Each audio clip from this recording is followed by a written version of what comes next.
कल हम लोग पढ़ रहे थे कि सिलिकॉन्स एंड फॉस्फेजीन्स, जिसमें हमने बात की कि किस तरह से सिलिकॉन्स होते हैं और उनको किस तरह से नोमेनक्लेट किया जा सकता है और उनके कुछ प्रिपरेशन मेथड्स आज हम देखेंगे कि सिलिकॉन्स को किस तरह से बनाया जा सकता है।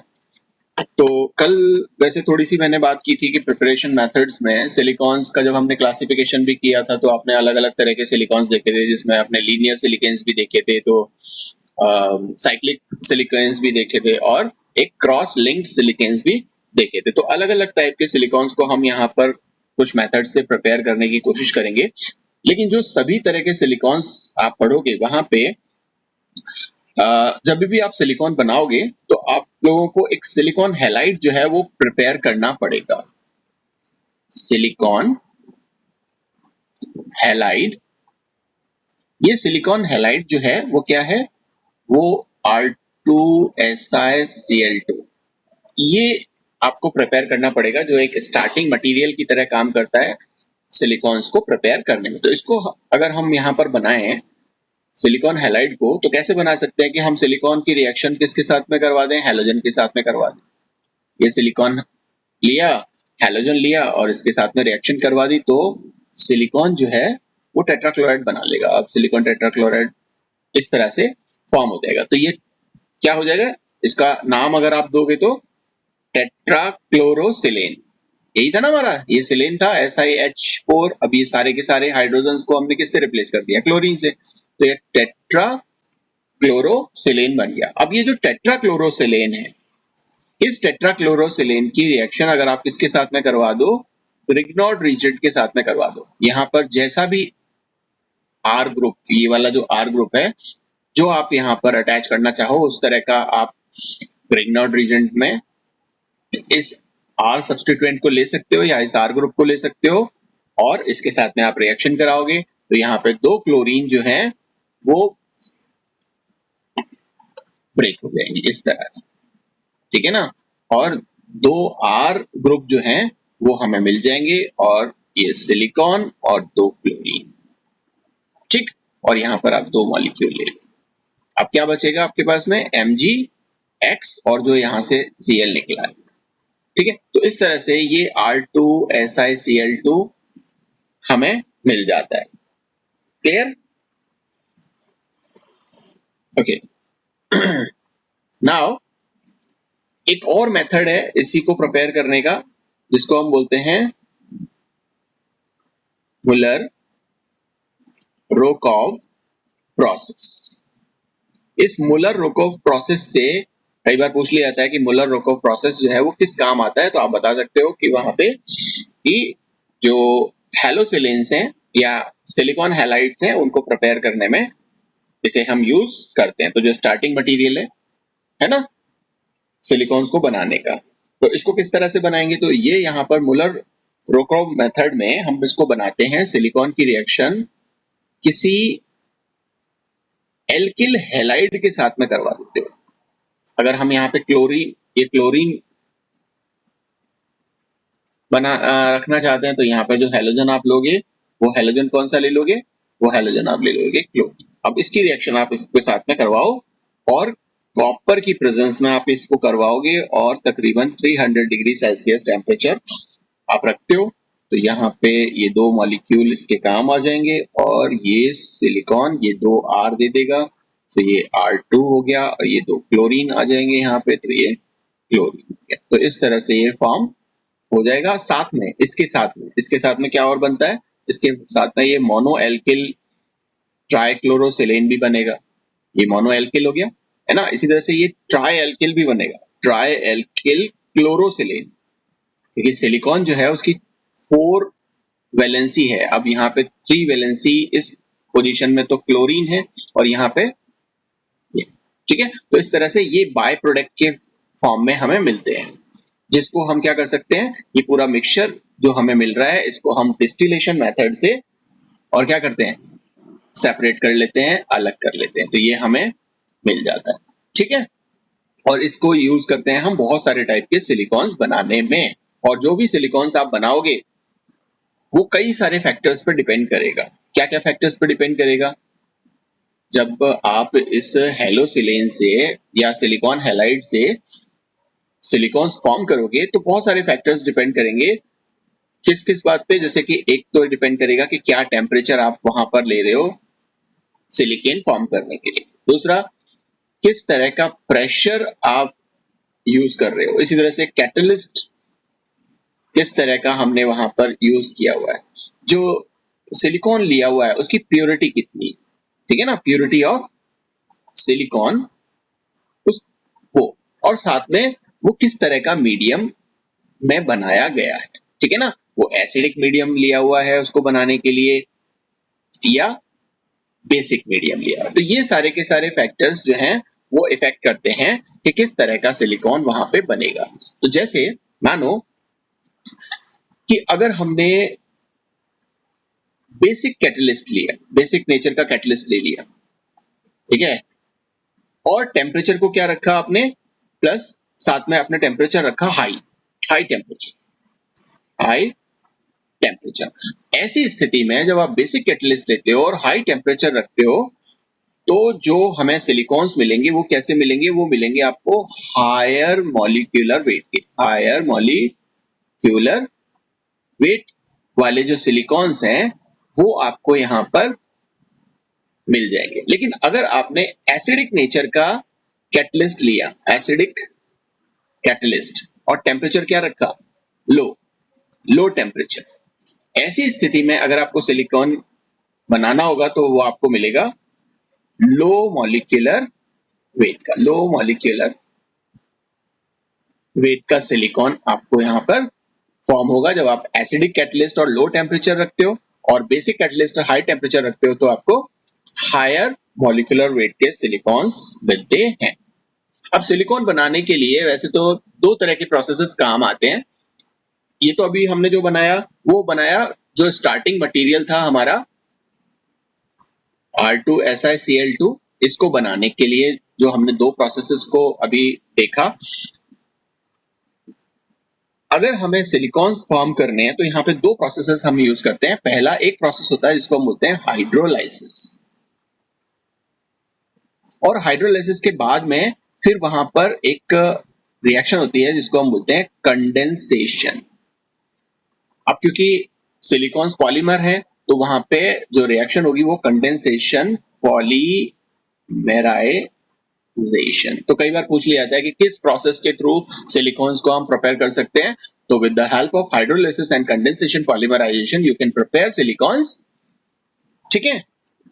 अब हाइड्रोलाइसिस, सबसे पहले हाइड्रोलाइसिस कैसे होगा, अगर हम हाइड्रोलाइसिस की बात करें तो हाइड्रोलाइसिस करते हैं हम इसका, ये जो हमारे पास में R2SiCl2 जो डाइएल्किल डाइक्लोरोसिलेन है इसका हम करते हैं हाइड्रोलाइसिस। तो हाइड्रोलाइसिस के टाइम पर क्या होगा कि ये जो क्लोरीन है, अब जैसे इसको यहाँ पर मैं आपको दिखाऊं कि ये हमारे पास में क्लोरीन है और ये हमारे पास में एल्किल ग्रुप्स, और अब हम इसकी रिएक्शन करवाएंगे किसके साथ में, हाइड्रोलाइसिस जब आप कर रहे हो तो मतलब वाटर के साथ में इसको रिएक्ट करा, तो वाटर के साथ में जब आप इसको रिएक्ट कराओगे तो इस तरह से बॉन्ड भी ब्रेक होगा और यहाँ पर क्लोरीन की इलेक्ट्रोनेगेटिविटी ज्यादा है तो क्लोरीन अपनी तरफ इलेक्ट्रॉन को ज्यादा अट्रैक्ट करेगा। इसी तरह से यहाँ पर तो ये दो मॉलिक्यूल्स ले लो वाटर के, तो दो हाइड्रोक्सिल ग्रुप हमें मिल जाएंगे OH- और इस OH- को हम यहाँ पे ये जो Cl- है वो जो निकला है उसकी जगह रिप्लेस कर देते हैं, तो हमारे पास जो चीज मिलेगी वो हमें ये मिलेगी डाइएल्किल सिलेन डायोल, डाइएल्काइल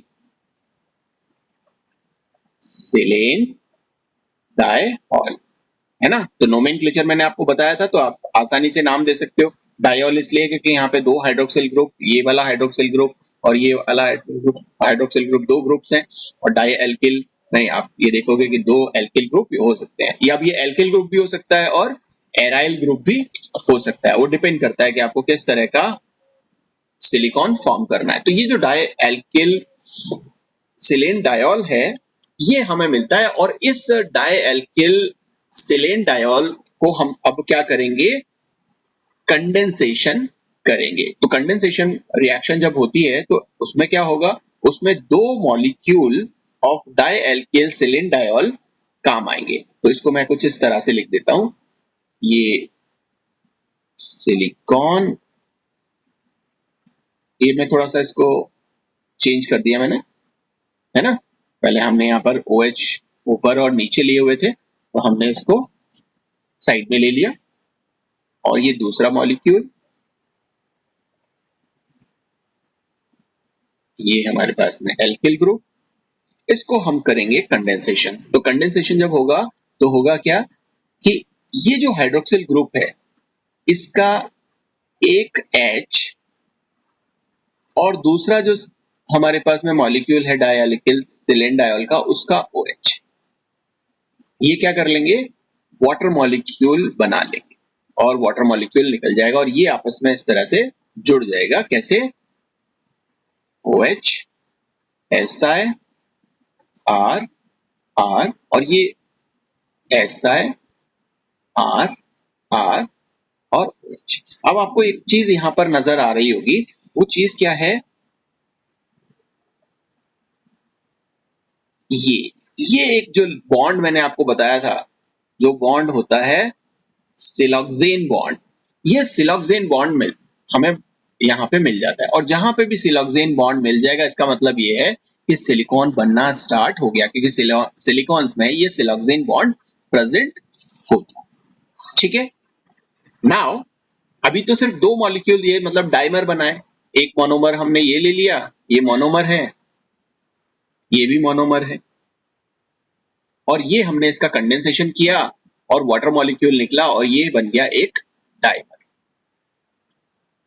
कंडेंसेशन रिएक्शन आपको पता है वो रिएक्शंस होती हैं जिसमें दो या दो से ज्यादा चीजें ऐड होती हैं और छोटे मॉलिक्यूल्स निकलते हैं। ये छोटे मॉलिक्यूल, ये वाटर मॉलिक्यूल इसमें निकल गया और कंडेंसेशन यहाँ पर हो गया।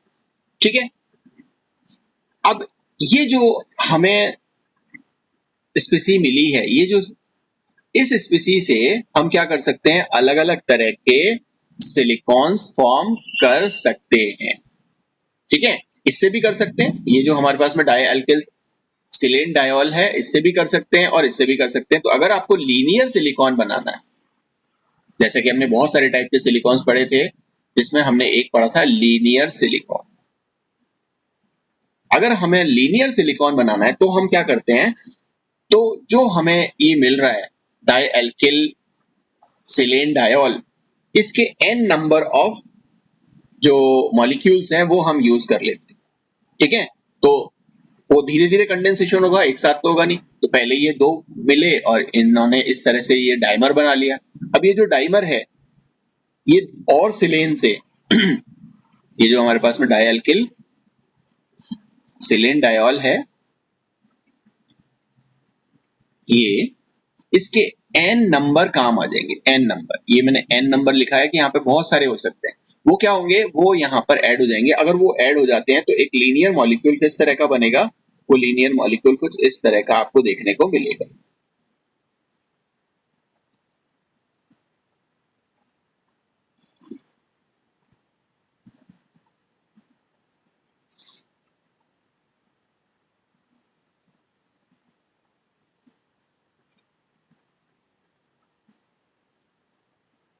ये और ये जो स्पीसी है, ये वाली,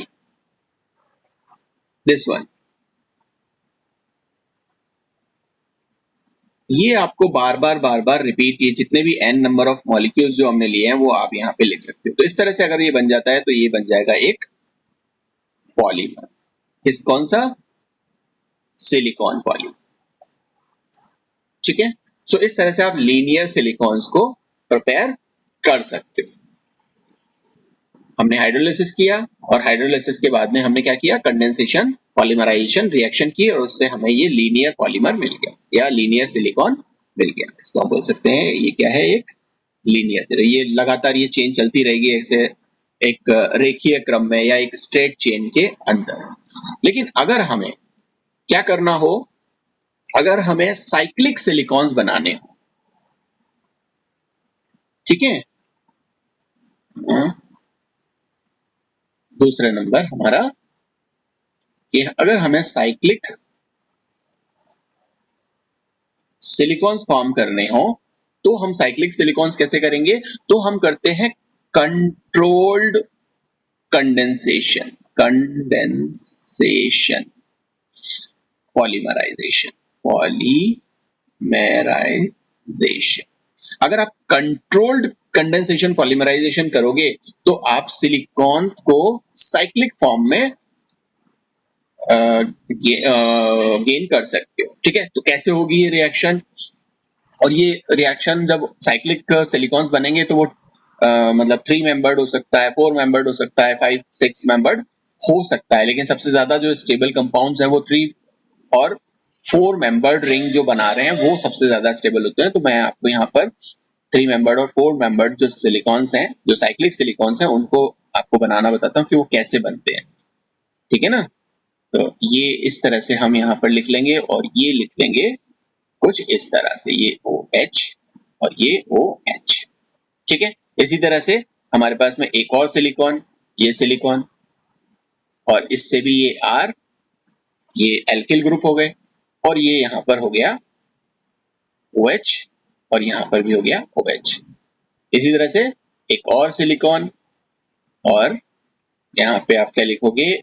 R, ये एक OH और ये दूसरा OH। तो देखो यहाँ पे 3 मैंने डायएल्किल सिलेन डायोल जो है वो 3 मॉलिक्यूल ले लिए, एक मॉलिक्यूल ये वाला, एक मॉलिक्यूल ये वाला और एक मॉलिक्यूल ये वाला। तो एक रिंग यहाँ पर आपको देखने को मिल जाएगी जब यहाँ पे वाटर कंडेंसेशन जब यहाँ पर होगा, कंडेंसेशन जब होगा तो कंडेंसेशन के दौरान होगा क्या कि एक वाटर मॉलिक्यूल इधर, एक वाटर मॉलिक्यूल इधर और एक वाटर मॉलिक्यूल इधर। ये 3 वाटर मॉलिक्यूल यहाँ पर रिमूव हो जाएंगे और ये किस तरह की स्ट्रक्चर बन जाएगी? ये कुछ इस तरह की स्ट्रक्चर बन जाएगी, सिलिकॉन सिलिकॉन और एक सिलिकॉन इधर, ये यहाँ पर ऑक्सीजन के साथ और ये यहाँ पर ऑक्सीजन के साथ और ये यहाँ पर ऑक्सीजन के साथ, और ये R, ये भी R। तो इस तरह का ये हमें क्या मिल गया? एक ट्राइमर मिल गया, लेकिन कैसा? साइक्लिक। तो ये साइक्लिक ट्राइमर, जैसे आप ट्रिस साइक्लोडाइएल्किल सिलॉक्सेन बोलोगे। ट्रिस इसलिए क्योंकि 3 है, आप लिख सकते हो इसका नाम ट्रिस। ठीक, फिर क्या है? साइक्लो, क्योंकि साइक्लिक रिंग बना रहा है। डाइएल्किल इसलिए क्योंकि 2 एल्किल हैं, तो साइक्लो डाइएल्किल। और सिलॉक्सेन इसलिए क्योंकि इसमें SiO-Si बॉन्ड है, सिलॉक्सेन। ठीक है, तो 3 साइक्लोडाइएल्किल सिलॉक्सेन जो एक साइक्लिक ट्राइमर है वो हमें मिल जाता है। इसी तरह से 4 रिंग्स यहाँ पर इस तरह से अटैच हो जाएंगी और एक आपको क्या मिलेगा? इस तरह से टेट्रामर फॉर्म हो जाएगा, टेट्रामर मिलेगा। ये ऐसे ऐसे, यहाँ पे सिलिकॉन, यहाँ पे सिलिकॉन और ये ऑक्सीजन, और ये जितने भी सिलिकॉन्स आपके पास में प्रेजेंट है वहां पे डाइएल्किल 2 एल्किल ग्रुप आप अटैच कर दो इस तरह से, इस तरह से। तो ये हमें एक मिल जाएगा टेट्रामर। कैसा? साइक्लिक। और नाम अगर इसका देना चाहो वही आप दे सकते हो, क्या? टेट्राकिस, और वही साइक्लोडाइएल्किल सिलेक्सेन। ठीक है ना? साइक्लो डाइएल्काइल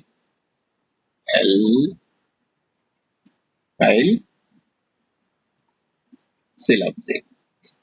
ठीक है, तो इस तरह से आप यहाँ पर फॉर्म कर सकते हो साइक्लिक सिलिकॉन्स को। इसी तरह से आप क्रॉस लिंक सिलिकेन्स भी बना सकते हो। अब क्रॉस लिंक सिलिकेन्स कैसे बनेंगे? तो तीसरा हमारा जो सिलिकेन है वो है क्रॉस लिंक्ड सिलिकॉन्स। इसको जब हम बनाएंगे तो कैसे बनाएंगे?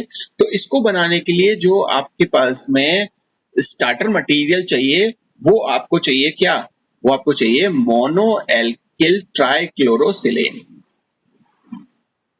ठीक है, ये आपको याद होगा जब हमने बाय प्रोडक्ट के फॉर्म में हमें मिला था। ठीक है, आपको याद है ना, ये देखो ये हमें मिल रहा है, ये यहाँ पर मैंने बोला था, यहाँ पे जब मुलर रो को प्रोसेस हम करते हैं, यहाँ पर आपको ये फॉर्म होता है। ठीक है ना, ये आपको मिल रहा है मोनो एल्किल ट्राइक्लोरोसिलेन। ठीक है, इसको हम यूज करते हैं एज अ स्टार्टिंग मटेरियल इसको बनाने में। किसको, जो हमारे क्रॉस लिंक्ड सिलिकॉन्स है वो। अब इसको कैसे बनाएंगे, इसको हम वहां तो बना ही सकते हैं जो हमें बाय प्रोडक्ट के फॉर्म में मिला है, लेकिन इसको और भी अगर हम बनाना चाहते हैं तो हम इसको बनाएंगे किसकी प्रेजेंस में, वही एक प्रोसेस तो आपका मुलर रोशो प्रोसेस है, और एक है कि आप सिलिकॉन टेट्राक्लोराइड जो है, सिलिकॉन टेट्राक्लोराइड जिसको आप क्लोरोसिलेन टेट्राक्लोरोसिलेन बोलोगे, वो आप लोगे और ग्रिग्नॉर्ड रिएजेंट के साथ में रिएक्ट करा दो। ग्रिग्नॉर्ड रिएजेंट MgCl ले लो, क्योंकि हमने वहां पे Cl लिया, तो इसके साथ में आप ट्रीट करा दो उसको। तो आप यहाँ पर देखोगे कि इस तरह से और यहाँ पे इस तरह से, तो एक एल्किल ग्रुप जो है वो इस सिलिकॉन पर यहाँ पर ये आ जाएगा ये, और ये Cl3 है। ये आपके पास में जो बना है, इससे आप क्रॉस लिंक सिलिकॉन्स बना सकते हो, और ये और बनाएगा क्या, MgCl2। अगर आपको इस एल्किल की जगह फेनिल ग्रुप लेकर के आना हो, ये तो क्या है, मिथाइल टेट्राक्लोरोसिलेन है, इसे हम बोलेंगे मिथाइल ट्राई क्लोरोसिलेन। लेकिन अगर आपको बनाना हो ये C6H5 SiCl3, अगर ये बनाना हो आपको, इसको आप बोलोगे फेनिल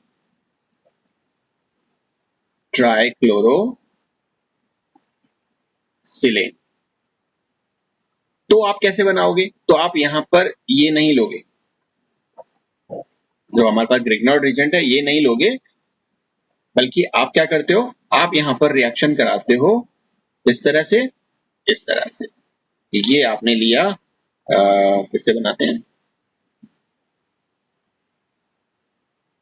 ये ट्राइक्लोरोसिलेन आपने ले लिया, ट्राइक्लोरोसिलेन, और इसकी रिएक्शन आप कराओगे बेंजीन के साथ C6H6, और इसको गर्म करोगे तकरीबन 300 डिग्री सेल्सियस पर, और हाई प्रेशर, प्रेशर भी कैसा ले रखा है आपने, हाई प्रेशर, इस पर आप इसको गर्म करोगे। और इसमें एज अ कैटलिस्ट आप काम में लेते हो बोरोन का कैटलिस्ट, बोरोन का कोई कंपाउंड लेते हो, बोरोन का कंपाउंड, बोरोन का compound as a catalyst, as अ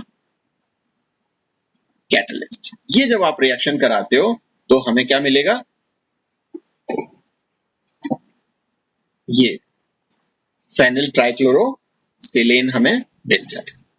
ठीक है, सो ये जो हमें मिले हैं, इनसे हम फॉर्म करेंगे क्या, क्रॉस लिंक्ड सिलिकॉन्स। तो पहला प्रोसेस तो हमें पता है, पहला प्रोसेस होता है हमारा क्या, हाइड्रोलाइसिस, हाइड्रोलाइसिस।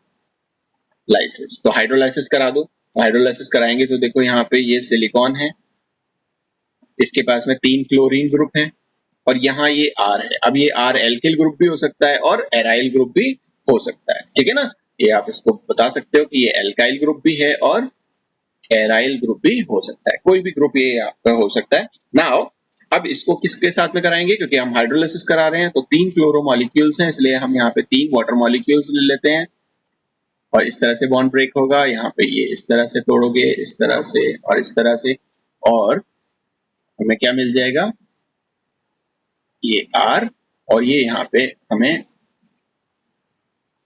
ट्रायोल मिल गया, है ना, एल्किल सिलेन ट्रायोल, एल्काइल या एराइल, वो डिपेंड करता है R क्या है,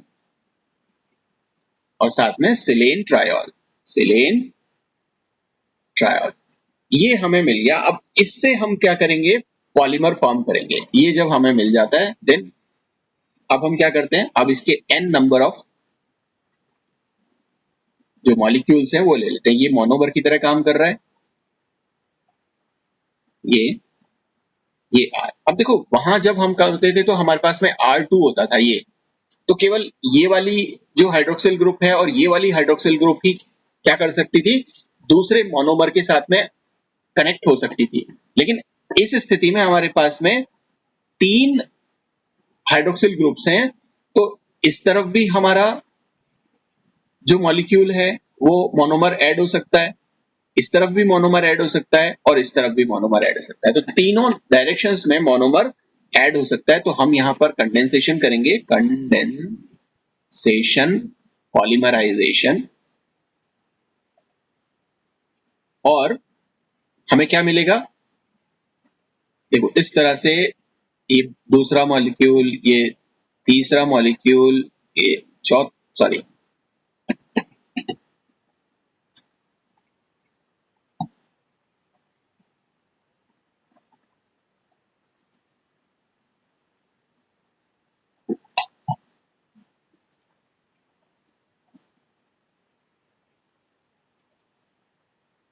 ये चौथा मॉलिक्यूल, इस तरह से जो चेन है वो चलती जाएगी, ठीक है, और इस तरफ भी चलती जाएगी। अगर हम यहाँ पर ऊपर देखें तो ऊपर ये देखो ये R है, तो ये सारे के सारे जो है वो हम R लगा सकते हैं। ये हमारे जो एल्काइल ग्रुप हैं वो हमने यहाँ सिलिकॉन्स पर ऐड कर दिए। अब ये जो नीचे OH है ये किसी दूसरे सिलिकॉन वाली इसी तरह की लेयर के साथ में कनेक्ट हो सकता है ना। तो देखो एक ये भी, ये भी, ये भी, और ये किसी दूसरे सिलिकॉन के साथ में कनेक्ट हो सकता है। ये ऑक्सीजन सिलिकॉन, ये ऑक्सीजन सिलिकॉन, ये ऑक्सीजन सिलिकॉन, और ये इस तरह से, ठीक है ना।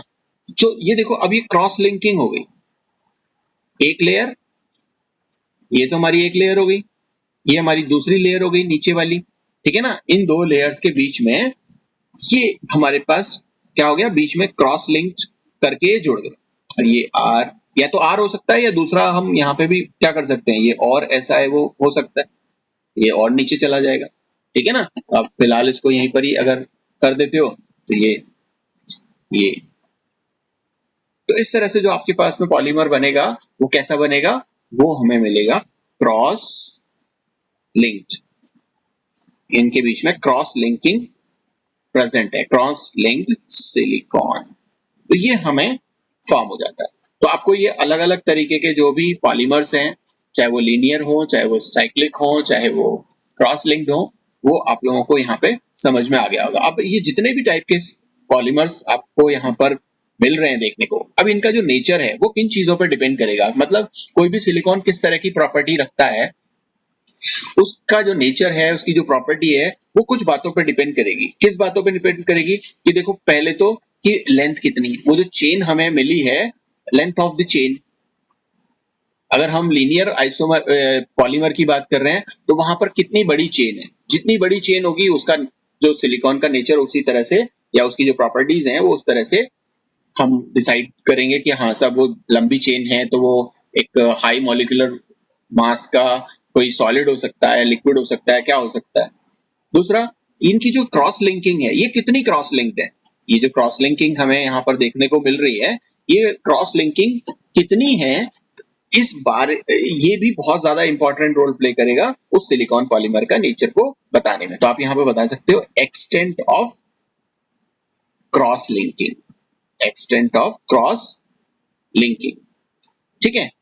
और क्या, और देखो यहाँ पर और क्या जुड़ा हुआ है, देखो ये R जुड़ा हुआ है, यहाँ ये R जुड़े हुए हैं ना। अब हर तरह का जो भी आपका लीनियर हो, साइक्लिक हो या क्रॉस लिंक्ड हो, इन सब में ये एल्किल ग्रुप या एरिल ग्रुप जुड़े हुए हैं। ये एल्किल और एरिल ग्रुप किस नेचर के हैं, ठीक है ना, इनका नेचर किस तरीके का है, नेचर ऑफ एल्काइल या एराइल जो ग्रुप है वो क्या है, वो भी इस सिलिकॉन के नेचर को बताएगा। दूसरा, जो स्ट्रक्चरल यूनिट है वो कितनी लंबी चलती है, किस तरह का प्रोपोर्शन है उसमें, कि एल्काइल ग्रुप जो है वो कितना है, जरूरी नहीं है कि सभी पर एक जैसा हो, ये मिक्स्ड भी हो सकता है, ठीक है ना। और मोर देन वन टाइप के R भी यहाँ पर हो सकते हैं। तो ये जो चीज है डिस्ट्रीब्यूशन, जो ऑर्गेनिक ग्रुप का है distribution, distribution of organic group. Organic group मतलब एल्काइल या एराइल ग्रुप, इनका डिस्ट्रीब्यूशन कैसा है कि वो एक टाइप के हैं या एक से ज्यादा टाइप के हैं, तो इस नेचर पर भी सिलिकॉन की जो प्रॉपर्टीज हैं या नेचर है वो डिपेंड करता है। ठीक है, सो आई होप आप लोगों को यहाँ पे जो प्रिपरेशन है वो बहुत अच्छे से समझ में आ गई होगी कि किस तरह से हम सिलिकॉन्स को प्रिपेयर कर सकते हैं। ठीक है, नाउ अब जो चीज हम पढ़ेंगे वो पढ़ेंगे प्रॉपर्टीज, इसकी अलग अलग तरह की प्रॉपर्टीज के सिलिकॉन्स किस तरह की प्रॉपर्टीज शो करता है, प्रॉपर्टीज ऑफ सिलिकॉन्स। ठीक, सो पहली प्रॉपर्टी क्या है, जैसे अभी हम यहाँ पर नेचर की बात कर रहे थे कि किस तरह की नेचर सिलिकॉन्स रखेंगे, उसके कुछ हमने फैक्टर्स वहां पे बताए, जैसा वो चेन कैसी है ना, और उसका क्रॉस लिंकिंग कैसा है, एल्काइल ग्रुप जो है वो किस तरीके का है, तो ये बहुत सारी चीजें हमने बताई। तो इस तरह से अगर आप देखो तो अगर आपके पास में है शॉर्ट चेन, जो छोटी चेन वाले अगर सिलिकॉन्स हैं, शॉर्ट चेन सिलिकॉन्स, ये ज्यादातर होते हैं कैसे, ऑयली, लिक्विड। और अगर आपके पास में क्या हो, मीडियम चेन सिलिकॉन्स अगर हो, तो वो हमारे पास में होंगे विस्कस लिक्विड्स। विस्कस आप समझते ही हो, चिपचिपा, है ना। और अगर आपके पास में क्या हो, अगर आपके पास में लॉन्ग चेन हो, लॉन्ग चेन सिलिकॉन्स हो जिनकी चेन काफी लंबी हो, तो वो बनाएंगे ज्यादातर कैसे, या फिर क्रॉस लिंक्ड हो, लॉन्ग चेन हो और साथ में क्या से हो, क्रॉस लिंक्ड हो, क्रॉस लिंक्ड अगर हो, तो इस तरह के जो सिलिकॉन्स होंगे वो क्या फॉर्म करते हैं, वो रबर लाइक या जिसको हम बोल सकते हैं रेजिन, इलास्टोमर्स, इलास्टोमर, इस कैटेगरी में आते हैं, मतलब वो थोड़े से सॉलिड फॉर्म में आ जाते हैं और वो rubber like, resin like polymers जो हैं वो फॉर्म करते हैं। ये तो इनकी कुछ फिजिकल उस तरह की प्रॉपर्टीज। अगर आप इसकी केमिकल प्रॉपर्टीज की बात करेंगे, किस तरह की केमिकल या स्टेबिलिटी की बात कर लेते हैं पहले कि केमिकल स्टेबिलिटी कितना स्टेबल होते हैं ये। तो स्टेबल की बात करें तो जैसे पहले हम बात करते हैं कि थर्मली क्या है, थर्मली स्टेबिलिटी इनकी कितनी है, कि अगर हम इसको हीट करें तो ये किस तरह से कितनी हीट तक स्टेबल रह पाते हैं। तो देखो ये हाईली स्टेबल होते हैं, अगर हम इसको प्रोवाइड करें हीट तो ये हाई स्टेबिलिटी रखते हैं, हाई स्टेबिलिटी। ठीक है ना, कब तक कि अप टू 300 डिग्री सेल्सियस तक अगर आप इसको गर्म करते हो तो ये किसी तरह से डिफॉर्म नहीं होते और इसकी स्टेबिलिटी वहां पर काफी अच्छी रहती है। और अगर आप केमिकल स्टेबिलिटी की बात करो कि केमिकली किस तरह से इनको अगर हम अलग अलग तरह के सब्सटेंसेस के साथ में ट्रीट कराएं तो ये कब तक स्टेबल रहता है। तो देखो यहाँ पे वीक एसिड्स की अगर हम बात करें, वीक एसिड्स की, तो ये किसी तरह का कोई रिएक्शन नहीं दिखते, मतलब वीक एसिड्स के साथ में ये काफी ज्यादा स्टेबल है। चाहे आप वीक एसिड्स ले लो, चाहे आप वीक बेसिस ले लो, या कुछ सॉल्ट्स ले लो, है ना, सॉल्ट सॉल्यूशन, या वाटर ले लो, तो रूम टेम्परेचर पर वीक एसिड्स हो गए, वीक बेसिस हो गए, सॉल्ट्स हो गए, वाटर हो गया, उनके साथ में ये बहुत अच्छी तरीके से स्टेबल है ना, उनसे ज्यादा कोई इफेक्ट इसको नहीं पड़ता या रिएक्शन नहीं करता। इसी तरह से जो एटमॉस्फेरिक ऑक्सीजन है, उस एटमॉस्फेरिक ऑक्सीजन के साथ में भी ये मतलब रिएक्ट नहीं करता है, ये काफी ज्यादा स्टेबल है। ऑक्सीजन के साथ में मतलब ऑक्सीजन के साथ में ये रिएक्शन नहीं करता, ठीक है ना, हाई टेम्परेचर तक रिएक्शन नहीं करता। ऑक्सीजन प्लस हाई टेम्परेचर भी अगर आप रखते हो तो ये क्या करता है, रिएक्शन नहीं करता या स्टेबल रहता है।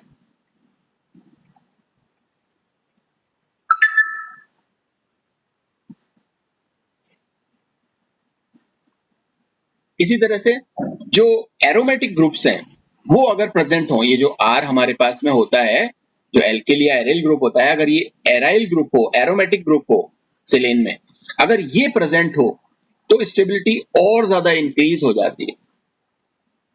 ठीक है ना, तो इस तरह से इसकी कुछ केमिकल स्टेबिलिटी। तो हमने थर्मली स्टेबिलिटी देखी कि किस तरह से ये टेम्परेचर को अगर हम इंक्रीज करते हैं तो ये स्टेबल रहते हैं या नहीं रहते, और कुछ केमिकल्स के बारे में देखा कि एसिड्स, बेस, सॉल्ट्स, और वाटर, ऑक्सीजन, इन सब का इस पर ज्यादा कुछ इफेक्ट नहीं होता है। नेक्स्ट अब हम बात करेंगे इसकी कुछ प्रॉपर्टीज की, जिसमें है कुछ केमिकल प्रॉपर्टीज।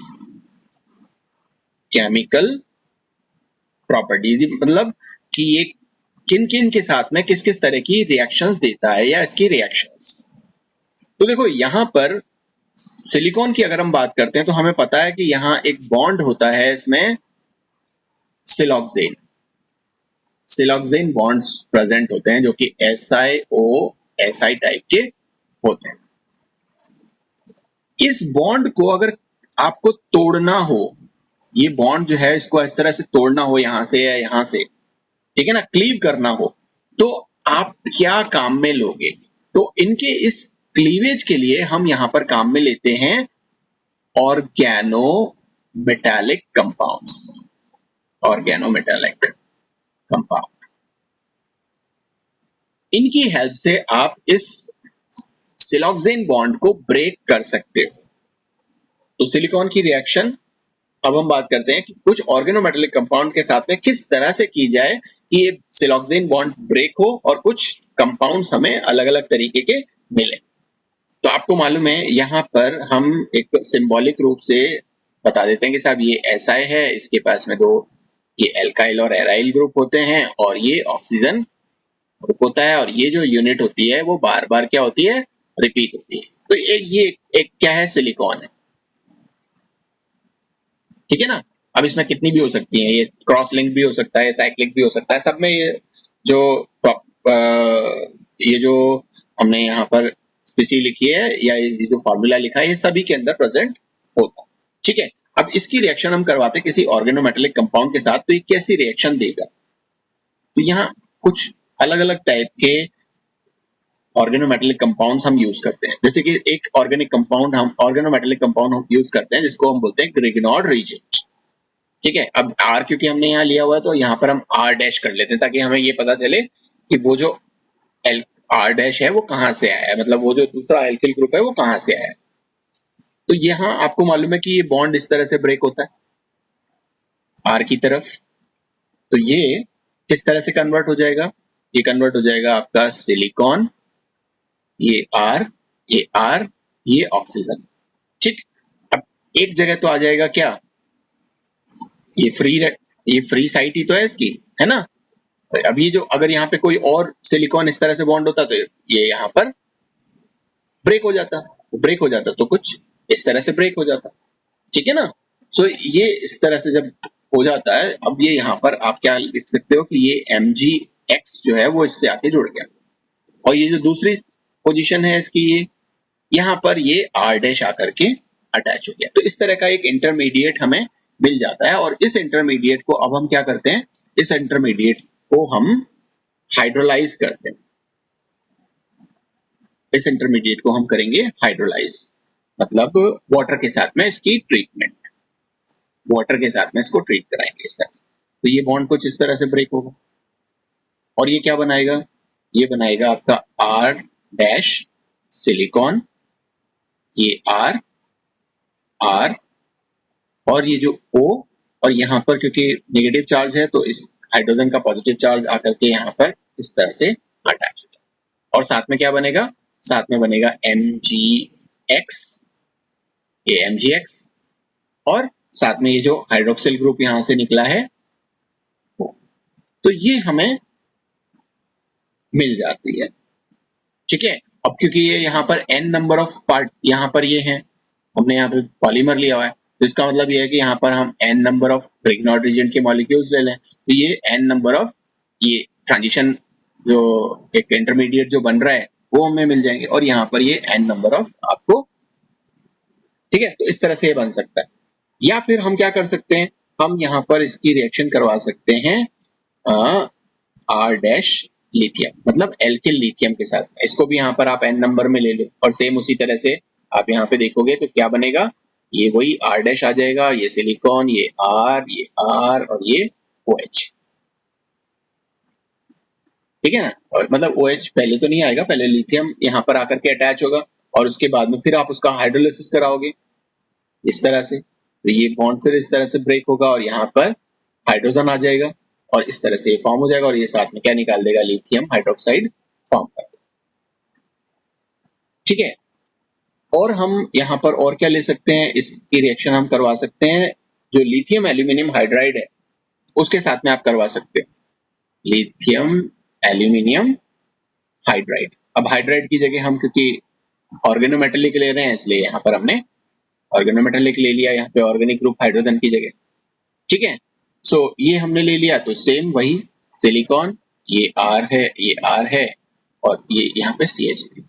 अब ये CH3 की जगह कुछ और भी हो सकता था, R डैश हम ले लेते हैं ऐसे, लिथियम एल्यूमिनियम और ये R डैश ये ले सकते थे, है ना। ये इसकी जगह क्या आ जाता है यहाँ पर, R डैश आ जाता है। ठीक है, और ये